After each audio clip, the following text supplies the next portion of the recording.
Good morning, student. Today we are start chapter 5th of science, class 9th, the fundamental unit of life.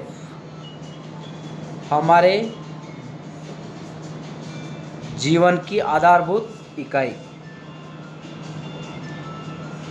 The fundamental unit of life is cell.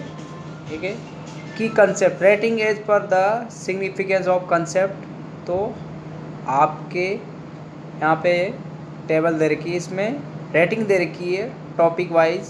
5 star जिनको दे रखा है उसका weightage ज़्यादा है, तो इसमें से क्वेश्चन आने का चांसेस ज़्यादा है. Study of microscope.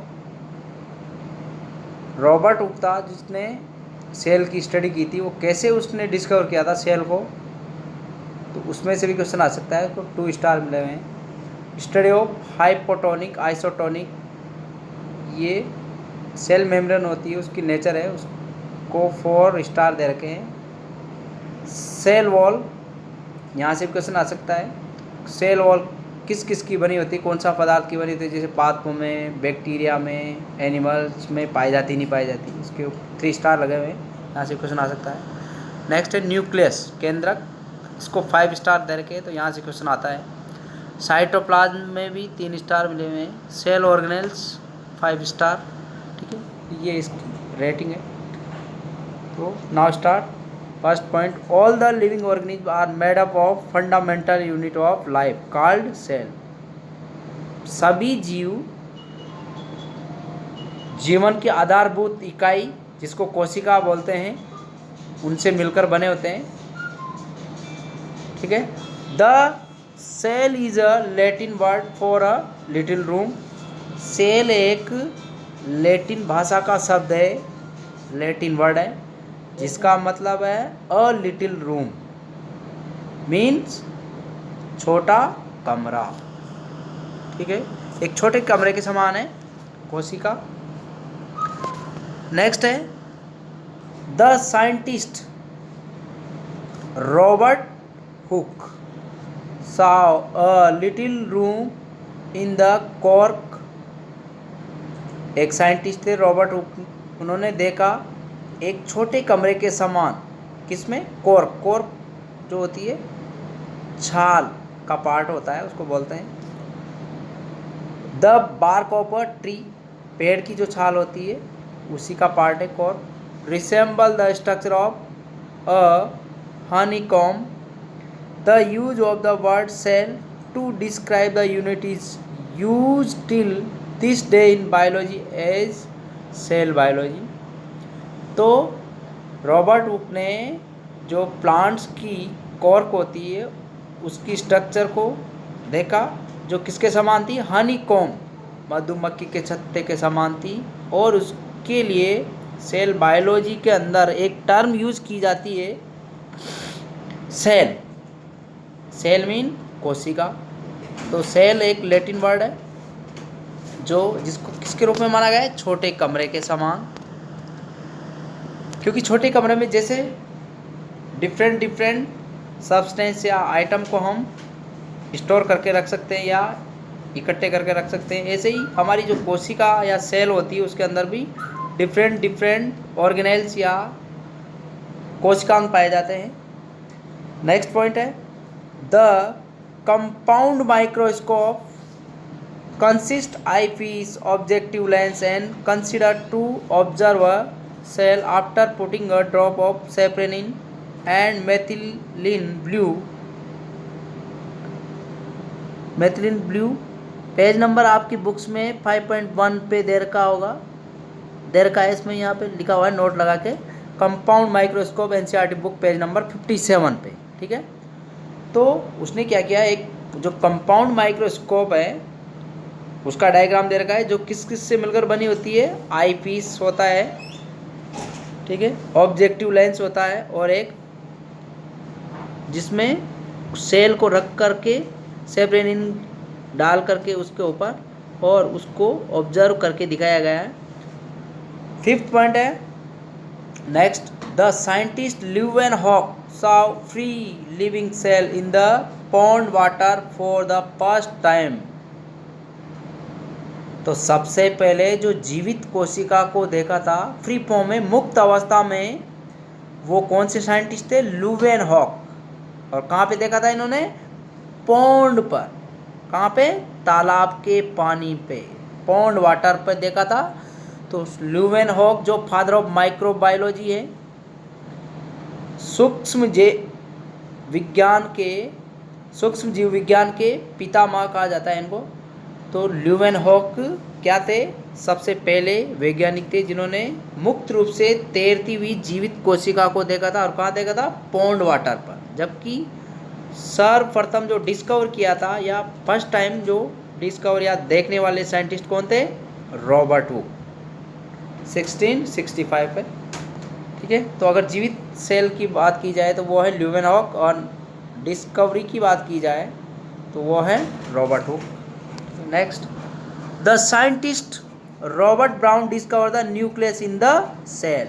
Important question है, यहाँ से क्वेश्चन आता है 1 नंबर का। न्यूक्लियस को डिस्कवर किसने किया था? या name the scientist who discover nucleus. तो आंसर क्या आएगा? Robert brown. रॉबर्ट ब्राउन ने किसको खोजा था? न्यूक्लियस को। Next, the cell theory state that all the plants and animal are compose of cell. It was propose by Schleiden and Schwann. कोशिका सिद्धांत जो पादपों और सभी जंतुओं और पादपों पर लागू होती है, किसके द्वारा प्रपोज की गई थी या दी गई थी? श्रीडन और स्वान के द्वारा। श्रीडन एक बॉटनिस्ट थे, वनस्पति शास्त्री, और स्वान एक जूलॉजिस्ट थे। दोनों वैज्ञानिकों ने मिलकर के सेल थ्योरी या कोशिका सिद्धांत दिया था। उसके कुछ पॉइंट्स हैं वो हम आगे देखेंगे। सेल थ्योरी में कहा गया है कि प्रत्येक कोशिका की उत्पत्ति अपनी पूर्ववर्ती कोशिकाओं से होती है। ठीक है, कैसे? Next, the cell theory was further expand by Virchow, Rudolf Virchow बोलते हैं जिसको, by suggesting that all cell arise from the pre existing cell. तो जो बाद में जो सेल थ्योरी का विस्तार किया, एक साइंटिस्ट थे रुडोल्फ वर्चो, उन्होंने इसका विस्तार किया, एक्सपेंड किया रुडोल्फ वर्चो द्वारा। उन्होंने क्या बताया? All cell arise from the pre existing cell. प्रत्येक कोशिकाएं अपनी पूर्ववर्ती कोशिकाओं से क्या होती है? बनती है।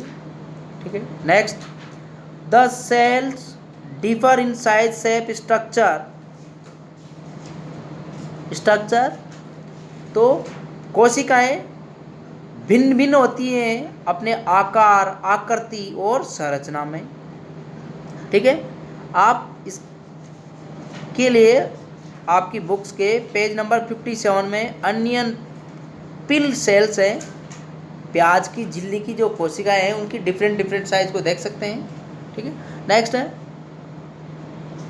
Types of cell, onion cell, smooth muscle cells, blood cells, bone cells, fat cells, nerve cells, ovum, अंडाणु, स्पर्म, एक्सेट्रा। ये सारी कोशिकाओं प्रकार है। प्याज की कोशिका है, स्मूथ मसल सेल मतलब चिकनी पेशी कोशिकाएं, ब्लड सेल रक्त कोशिका, बोन सेल अस्थि कोशिका, फैट सेल वसीय कोशिकाएं, नर्व सेल तंत्रिका कोशिकाएं, ओम मतलब अंडाणु, और स्पर्म शुक्राणु। ये सभी कोशिकाओं के ही एग्जाम्पल है। Each kind of cell perform specific function. ये सभी कोशिकाओं के प्रकार हैं और विशिष्ट प्रकार के कार्य के अनुरूप इनकी स्ट्रक्चर होती है। Next, a single cell may constitute a whole organism and in amoeba, chlamydomonas, paramecium and bacteria. These are called a unicellular organism, where in multicellular organism human being division of labour is seen. तो देखिए, कुछ जीव केवल और केवल एकल कोशिका या सिंगल सेल के बने होते हैं। ऑल सेल बॉडी, पूरा का पूरा शरीर केवल एक कोशिका का बना होता है। और उसके एग्जाम्पल है जैसे अमीबा है, पैरामीशियम है, बैक्टीरिया है, क्लेमाइडोमोनास है, ये सभी सिंगल सेल या यूनिसेलुलर ऑर्गेनिज्म के एग्जाम्पल हैं। जबकि मल्टी सेलुलर ऑर्गेनिज्म, जिसमें ह्यूमन बीइंग भी इंक्लूड है, और जैसे गाय, भैंस, भेड़, बकरी, ये सभी मल्टी सेलुलर ऑर्गेनिज्म के एग्जाम्पल हैं। Division of labour is scene, इनमें श्रम विभाजन पाया जाता है, मतलब कार्य के आधार पर इनकी कोशिकाएं अलग अलग होती है। जैसे नर कोशिकाएं सोचने समझने का काम करती है, तंत्रिका तंत्र में पाई जाती है, ठीक है। एपिथेलियल सेल स्किन की कोशिकाएं होती है। ऐसे ही 4 प्रकार की कोशिकाएं होती है जनरली ह्यूमन या एनिमल्स में। नेक्स्ट